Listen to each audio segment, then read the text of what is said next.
Bonjour à tous, j'espère que vous allez bien. Cette semaine, je vous retrouve dans une vidéo un petit peu différente de d'habitude.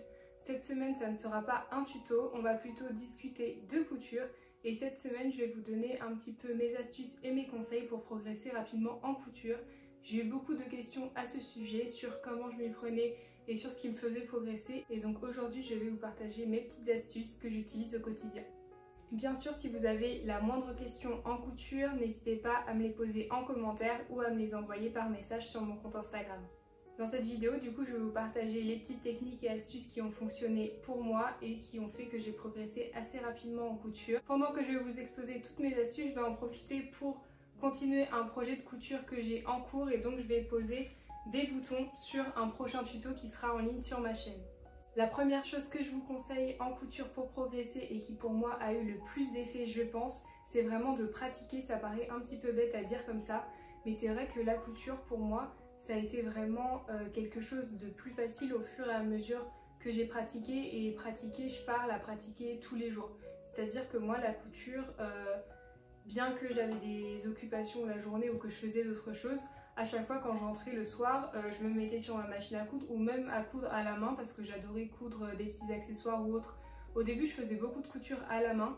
La machine, je m'y suis mise que beaucoup plus tard. C'est vrai qu'à la main, c'était beaucoup plus long, mais je trouvais ça aussi super relaxant et j'aime beaucoup aussi coudre à la main.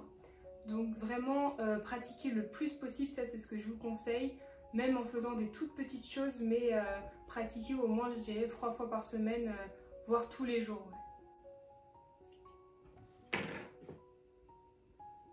Le deuxième conseil que je peux vous donner, c'est de vous lancer dans un projet qui vous plaît, même si ça vous paraît être quelque chose d'inatteignable.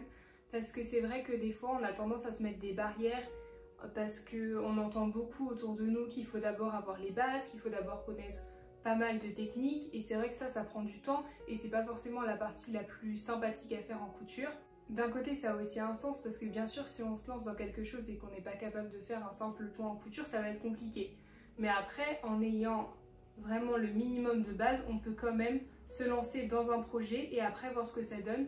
Et c'est aussi en se lançant dans des projets divers et en essayant, en recommençant et en faisant plein d'expériences comme ça que vous allez progresser.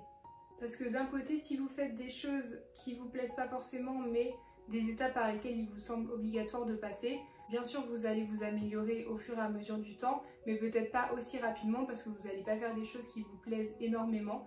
Et se lancer dans des projets qui nous plaisent, ça va vraiment nous motiver à s'y mettre et à s'y mettre encore plus régulièrement et donc de progresser selon moi encore plus vite.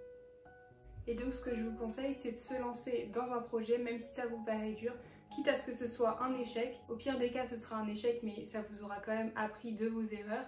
Et on peut aussi toujours rattraper, à moins que ce soit vraiment une grosse erreur. Mais moi, il y a beaucoup de projets où il y a des petites choses qui vont pas, des petits raccords qui sont pas très bien faits. Et plus ou moins, on peut toujours un peu rattraper ce qu'on a fait. En couture aussi, moi, ce qui m'a beaucoup aidé à progresser, je pense, c'est de se lancer dans des projets sans se fixer d'objectifs trop précis.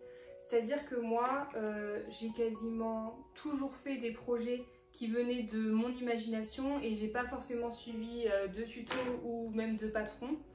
Et c'est vrai que je pense que ça m'a beaucoup aidé parce que j'avais une imagination en tête, mais j'avais pas un objectif précis à atteindre. Et vous voyez par exemple même le haut que j'ai sur moi, en le réalisant, je m'imaginais pas des manches aussi bouffantes que ça. Et au final, ça me plaît beaucoup comme ça. Et c'est vrai que si j'avais voulu le rattraper pendant le projet, j'aurais pu le faire. C'est pas impossible de rattraper un projet quand on voit au fur et à mesure qu'il ne nous plaît pas. Et ça, c'est vraiment quelque chose qui m'a aidée. Pour moi, partir aussi comme ça sans avoir d'objectif précis en tête, ça va aussi faire en sorte qu'on ne soit pas trop découragé de ce qu'on fait et aussi de ne pas baisser les bras dans nos projets et de vouloir avoir envie d'arrêter.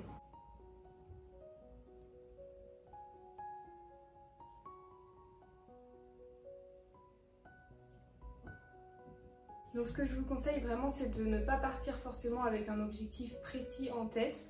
Vous pouvez partir de votre imagination, imaginer des manches un petit peu floues et après au fur et à mesure du projet, vous pouvez réadapter vos mesures, réadapter la forme que vous souhaitez et découdre et recommencer. Et c'est ça aussi pour moi qui est important dans la couture.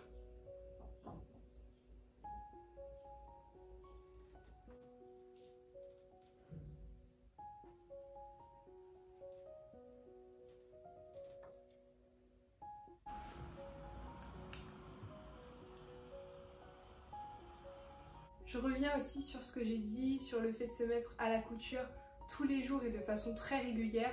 Ça comprend aussi le fait d'en avoir envie. Bien sûr, si vous n'avez pas envie de vous mettre à la couture en rentrant de votre journée de travail ou autre, et c'est très compréhensible, ne vous forcez pas non plus. Pour moi, ça reste bénéfique de s'y mettre de façon régulière et tous les jours, bien sûr, si vous en avez envie. Dans le fait aussi de se mettre à la couture de façon très régulière et de rester motivé, il y a des groupes aussi qui existent sur les réseaux sociaux, notamment sur Facebook. Il y a beaucoup de groupes de couture qui sont pour moi très bien. Je suis sur beaucoup de groupes de couture sur Facebook et c'est vrai que c'est génial parce que ça permet de voir l'avancée des autres, donc ça nous motive aussi de voir ce que font les autres. On peut aussi partager nos créations, ce qui peut être aussi une source de motivation. Et c'est des groupes aussi sur lesquels vous pouvez poser vos questions, ce qui est pour moi très important aussi, de ne pas se sentir seul et démuni face aux possibles difficultés qu'on rencontre lorsqu'on fait des projets de couture. Et donc sur ces groupes-là, vous êtes totalement libre de partager vos questions et vos difficultés. Il y a beaucoup de monde sur ces groupes qui se feront un plaisir de vous répondre et de vous aider.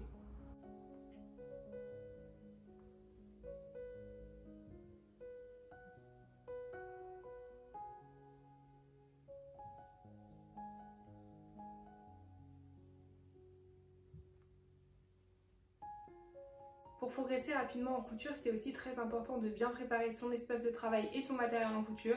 C'est vrai que moi, je vous donne ce conseil si vous en avez besoin, mais c'est pas forcément ce que je fais à chaque fois. Je pense notamment à bien repasser son tissu, à bien garder son espace de travail propre, à préparer ses patrons à l'avance avec ses mesures et aussi tout au long du projet, en vérifiant nos mesures à chaque étape ou si on a quelques doutes, à redimensionner, etc. pour éviter que ce soit une mauvaise surprise au final et qu'on soit un petit peu déçu et qu'on se démotive. Dans l'idée aussi de garder une certaine motivation dans le but de pratiquer et de progresser, je vous conseille aussi de penser à coudre pour vous. C'est vrai que sur les groupes de couture et avec toutes les personnes qui partagent des projets de couture en général, il y a beaucoup de personnes qui cousent pour leur entourage et pour les autres, et c'est vrai que ça peut être très bénéfique et c'est peut-être ce qui vous plaît aussi, de faire plaisir aux autres. Mais je pense que dans la couture, c'est aussi important de faire des projets pour soi. Ça nous motive à se donner dans un projet au maximum et on s'imagine au fur et à mesure porter le projet si c'est un vêtement ou l'utiliser au quotidien si c'est un accessoire, et ça va beaucoup vous aider dans la motivation.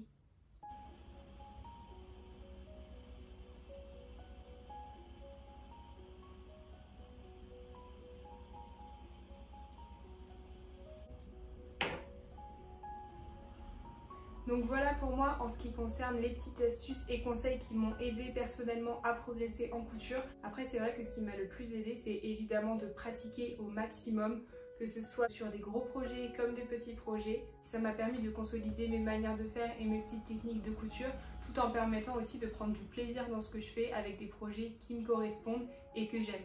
Bien sûr, cette vidéo, c'est un espace aussi de partage, donc si vous avez d'autres conseils et astuces, n'hésitez pas à les mettre en commentaire pour en faire profiter à tout le monde. J'espère que cette vidéo vous aura aidé et vous aura motivé à vous mettre plus sérieusement à la couture dans le but de progresser rapidement. Si vous avez la moindre question ou si vous souhaitez des thèmes de vidéos en particulier sur la couture, n'hésitez pas à m'en faire part dans les commentaires ou sur mon compte Instagram. Moi, je vous dis à la semaine prochaine pour une nouvelle vidéo.